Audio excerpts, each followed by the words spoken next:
Hey guys, this is Westbury 5, coming to you live in my living room, in my house. I just want to say I just watched 2020. Diane started interviewing Rihanna for the very first time in several months since what happened last February. I already said what I need to say on Chris Brown, on the Chrihanna Aftermath, so I have nothing else to say on the interview with Sawyer on MTV because I already said what I need to say. But now she finally opens up about what happened with Chris Brown on that night that she was bitten, beaten up, blood over her lips.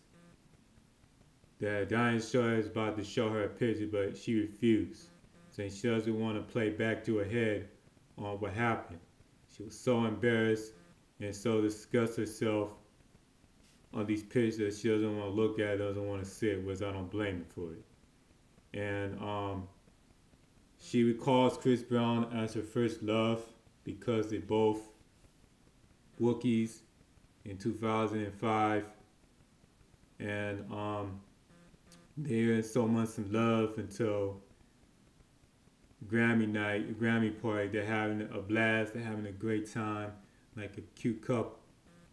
That was until that night where she saw the text message by Chris's old girlfriend, which is find out that Chris and his manager, Tina Davis, have an affair.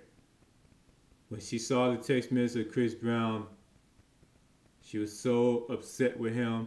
They fight in the car. Chris Brown threatened her to kill her, said, "I'm going to F you up," and some negative response. And they got in a fight, argued. He punched her, bitten her, all over the lips.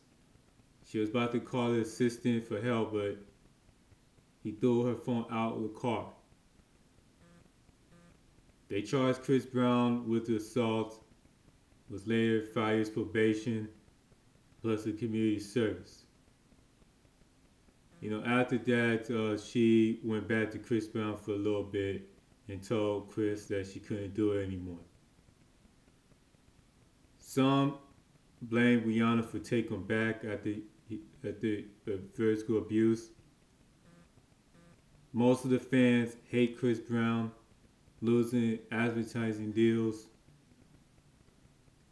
People throw away multi-billions and merchandise of Chris Brown, which I don't blame him for that. That's his punishment.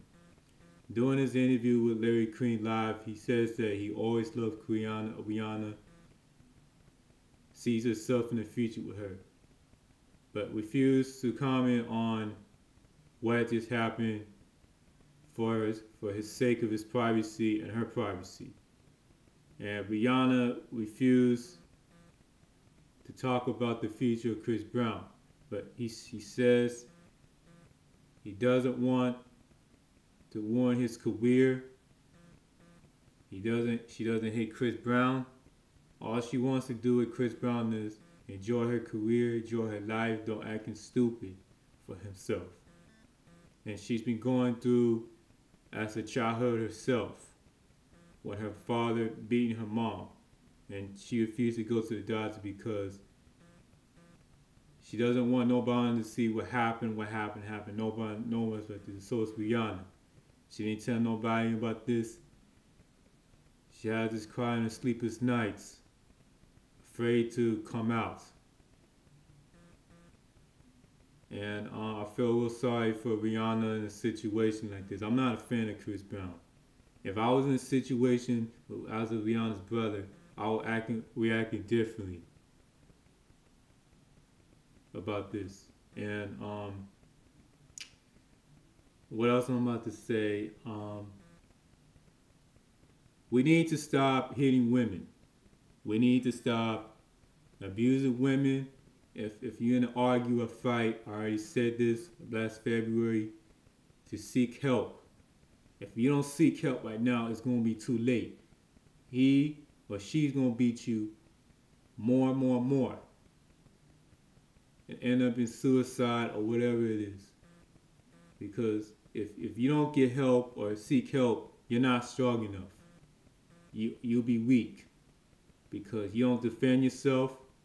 You're not strong enough. And he's going to come and beat you to death, wanting to kill you. And that's what domestic violence is. And once they heard what happened, after that, they're still beating up women. They're still beating up women. They don't even care. And they want to beat the shit out of these women. This is real sad. Because there's nothing they can do about it but just let it go and thinking, well, he ain't gonna do it no more. Wrong. He'll beat you again and again and again until he stops. Until the pain stops.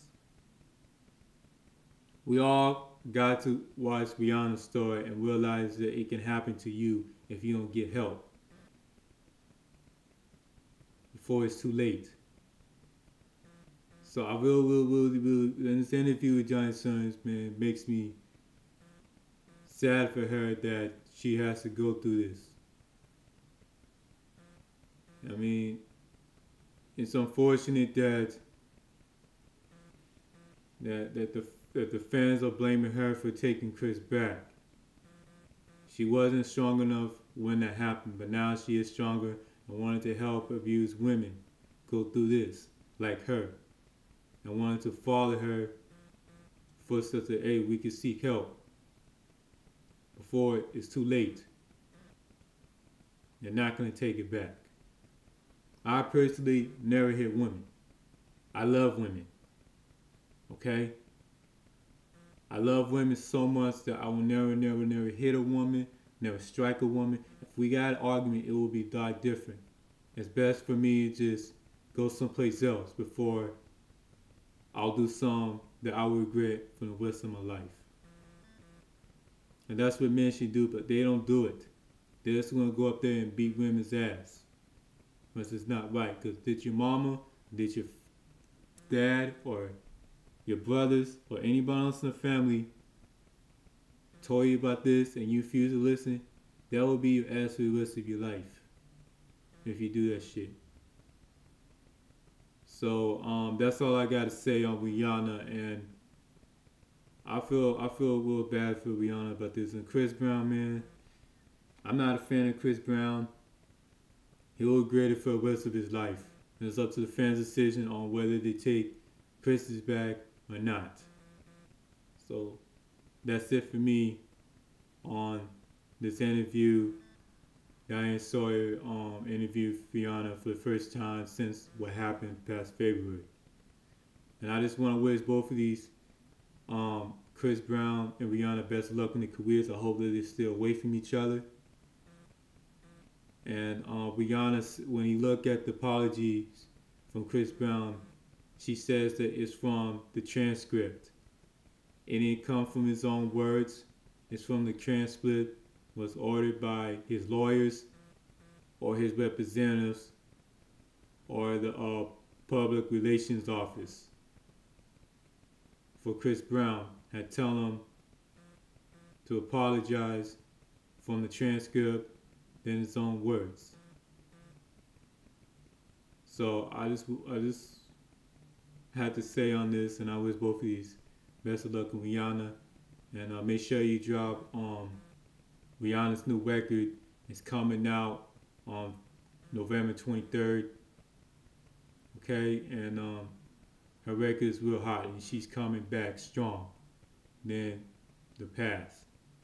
So that's my take on that.